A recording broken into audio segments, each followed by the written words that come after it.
Taxes are expected to soar by $3 billion over the next few years. In an effort to blunt that increase, state lawmakers are rushing to pass a bill in the final days of the legislative session. It would reduce property tax increases for Colorado homeowners by about $700 million over the next 2 years, and small business owners would also see savings.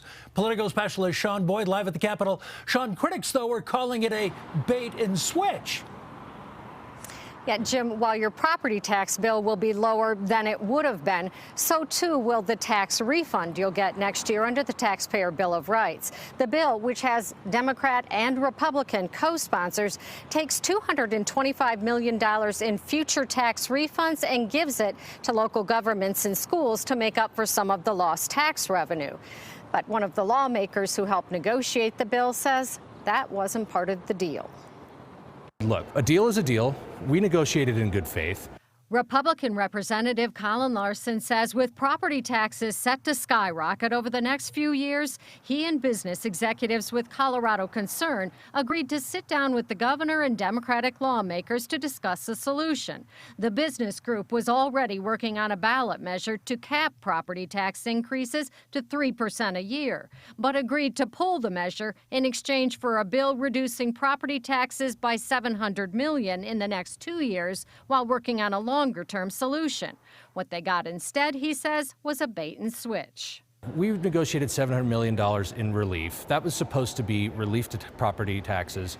It was not supposed to be, robbing Peter to pay Paul. In order to make up some of the lost revenue to local governments and schools, the bill diverts $200 million in refunds taxpayers would have received next year. What I would ask Representative Larson is, which schools would you like us to close? Senator Chris Hansen, sponsor of the bill, says it provides the promised property tax relief, but he says it shouldn't come at the expense of K-12 education, which he says is what would happen if they used general fund money to backfill the lost revenue. The marginal dollar in the state budget, and I can say this with certainty as the vice chair of the Joint Budget Committee, comes out of K-12. That is where we have to cut.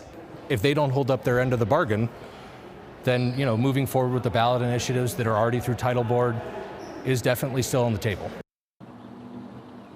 Senator Hansen says if the ballot measures that would cap property taxes at 2 or 3% move forward, the Democratic legislature would go so far as to call a special session and refer its own countermeasure to the ballot. Property taxes are expected to increase by 13% next year, double that the following year. Homeowners will still see their taxes go up next year if the bill passes. They just won't go up as much. The bill has passed the Senate. It will get its first hearing in a House committee tomorrow. The session wraps up next week, Wednesday. Live at the Capitol, Sean Boyd covering Colorado First. Sean, thanks so much for the update.